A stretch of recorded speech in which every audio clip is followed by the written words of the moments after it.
আজকে আমি যে জায়গায় আছি এটা হলো রতনপুর। আর এই রতনপুরের যুবক ভাইদের ব্যবস্থাপনায় যে নৌকা দৌড় প্রতিযোগিতা, সত্যিকারে আসিয়া অনেক ভালো লেগেছে। ফুটবল খেলা অনেক দেখেছি, কিন্তু আজকে প্রায় জায়গায় আমি নৌকা দৌড়ে যাই, নৌকা দৌড় দেখতে যাই, কিন্তু রতনপুরে আসিয়া যত দর্শক দেখলাম এই খেলা দেখার জন্য, সত্যি আমার অন্তর থেকে ধন্যবাদ দিচ্ছি আজকের যে কমিটি, এই যুবক ভাইদেরকে, যে দর্শকের যে খেলা নৌকা দৌড় যে উপভোগ করতে আছে, তাই আমি ওনাদেরকে ধন্যবাদ দিই। আমার অনেক ভালো লেগেছে দেখে।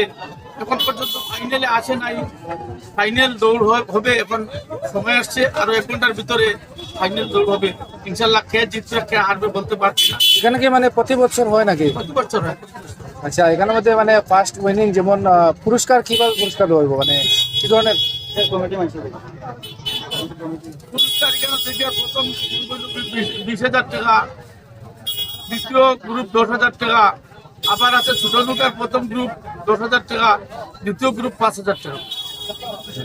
যাই হোক স্যার, খেলা হবে একটি স্লোগান একটা আপনার তৈরি, সেটা নামে আজকে এখানে একটি নাও বর্তমানে এখানে খেলতে এসেছে। এটা সম্বন্ধে আপনি কি মতামত দিতে চান আমার দর্শকদের? এটা নৌকা দেখেছেন আপনি, ভারতবর্ষের প্রধানমন্ত্রী বলেছেন, আমি শুনেছি। এটা বাংলাদেশের প্রধানমন্ত্রী বলেছেন, সবাই আজকালকে বলতে আছেন যে খেলা হবে।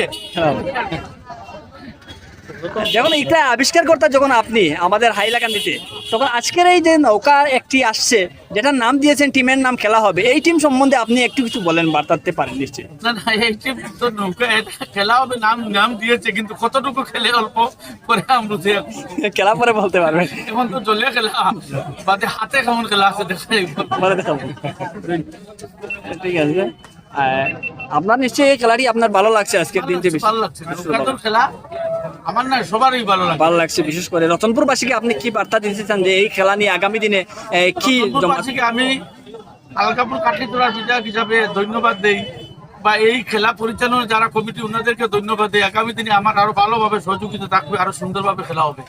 খেলা কেন আপনি অনেক খেলায় দেখি যে আপনি অংশগ্রহণ করেন বা সেখানে যান। দেখেন, খেলাধুলায় সমাজকে গড়ে তোলে, খেলাধুলা হিংসা নিন্দা দূর করে, খেলাধুলা শিক্ষার এক অঙ্গ। আমরা তাই খেলাধুলা করা একান্ত জরুরি। খেলাধুলা আমাদের সমাজের যে মানুষের যে হিংসা নিন্দা সেটা দূর করে মানুষের একত্র মায়া মহব্বত বাড়ে, অন্যতম। ধন্যবাদ।